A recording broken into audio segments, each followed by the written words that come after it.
Hi. First, I want to apologize for not being present with all of you today. As you're watching this video, I'm flying out of the country on a commitment I could not break. And for those that know about Paul's incredible love of travel, I think you would be happy to know that I'm not at the funeral and instead flying in the clouds to another remote part of the world. Besides spending time with his family, flying and travel were Paul's greatest passions. I'd like to share a few stories about Paul from the early days of high school and then again this last decade. For those who don't know me, my name is Jeff Sinnott and I was friends with Paul for almost 30 years.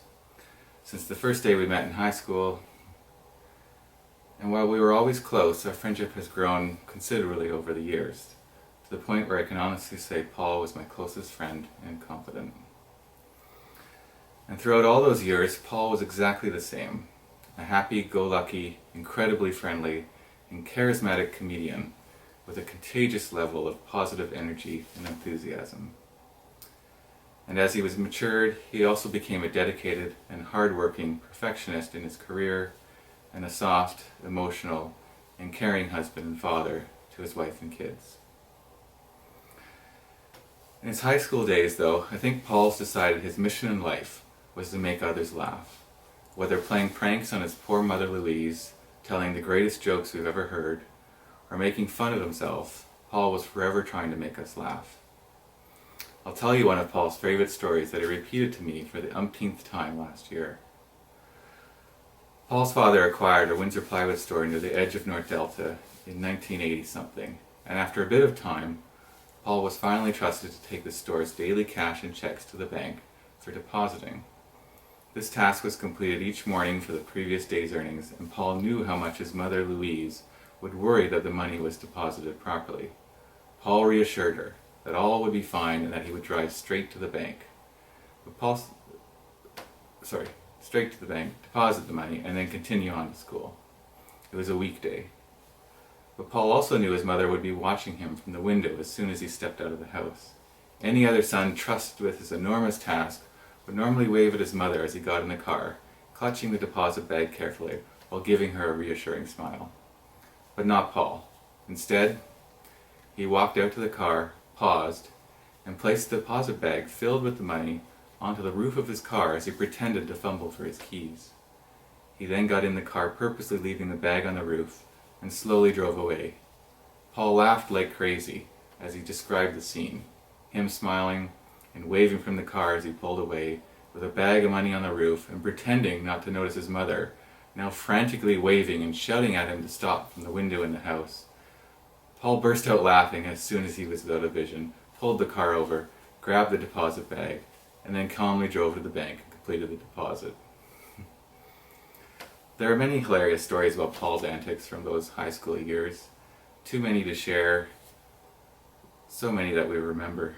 Who can forget Paul's very drunk singing of "O Canada" at the local hockey arena? Or the time he was challenged to do push-ups in the middle of a very large puddle that had formed in the McDonald's parking lot. I think he knew that he was wearing thin white pants that day, and they would totally embarrass himself, but also that it would make the rest of us laugh. And he accepted the challenge. And unfortunately for the rest of us, we all learned that Paul wore tighty-whitey style blue underwear. It wasn't pretty. In addition to Paul's energetic and humorous character traits, there was a mind that constantly raced with thoughts and ideas. It worked at warp speed, and at times he'd have so much to say you'd almost have to ask him to slow down and focus. He's always telling me about the latest and greatest invention he'd come up with. I remember one in particular, in which he described the latest trend he had observed while traveling of people taking selfies. This is the art of taking a portrait of yourself with your cell phone while holding the phone out as far as your arm could reach. One day Paul told me that he had an awesome idea, a selfie stick to attach to the phone so that you could hold the phone out further and take better selfies. Not knowing about this latest trend, I just smiled and agreed at another one of Paul's ideas while thinking, who in the world would want to carry around a stick to take their own photo? I guess I couldn't have been more wrong. Within a couple of years, the selfie stick was invented Sorry, Paul, I should have agreed with you more on that one.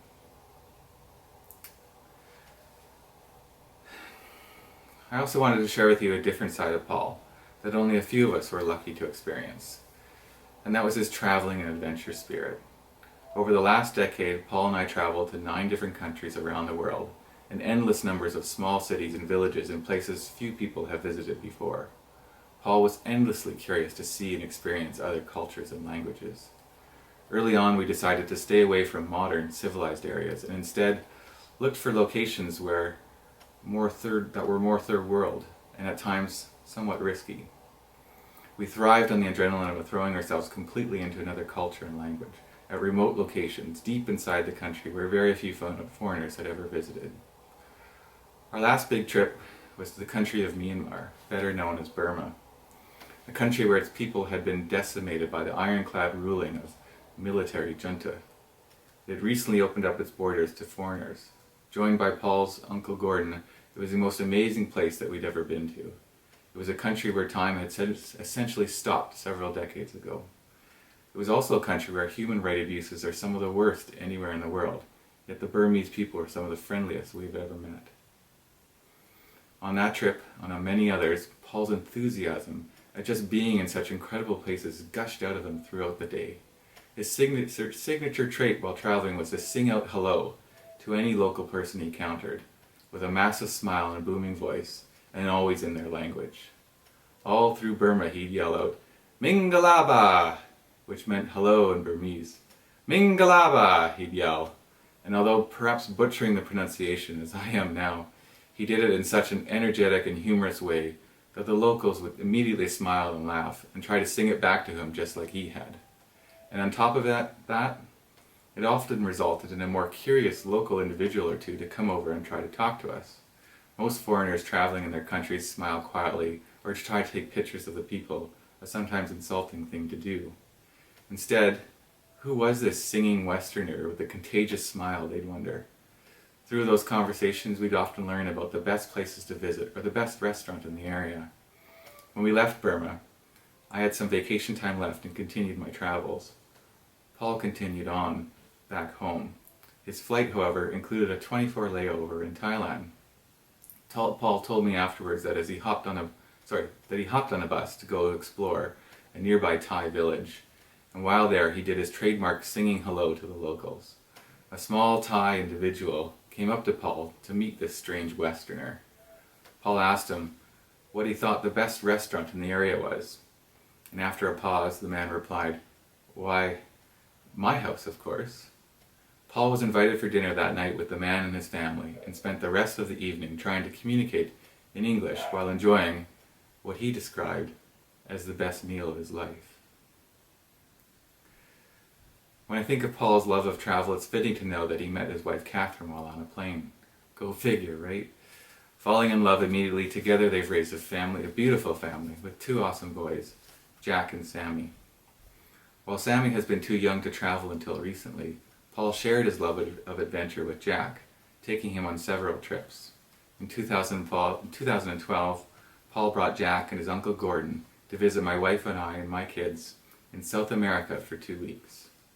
I'm sure Jack will be proud to tell any of you about his incredible experiences at the camping cabins in southern Chile. Do you remember, Jack?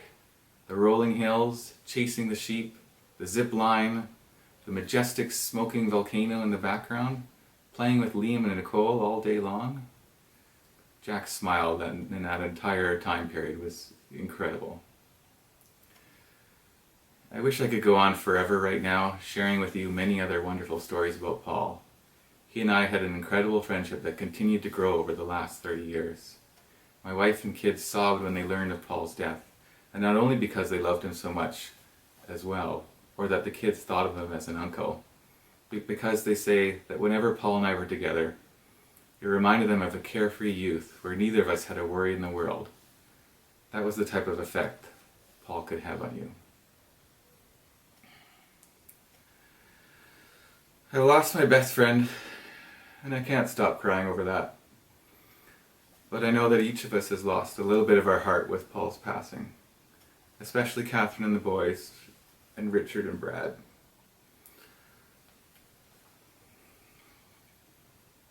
Oh, you taught me so much about how to enjoy life. I'll never forget that. Rest in peace, my friend. I'll miss you forever.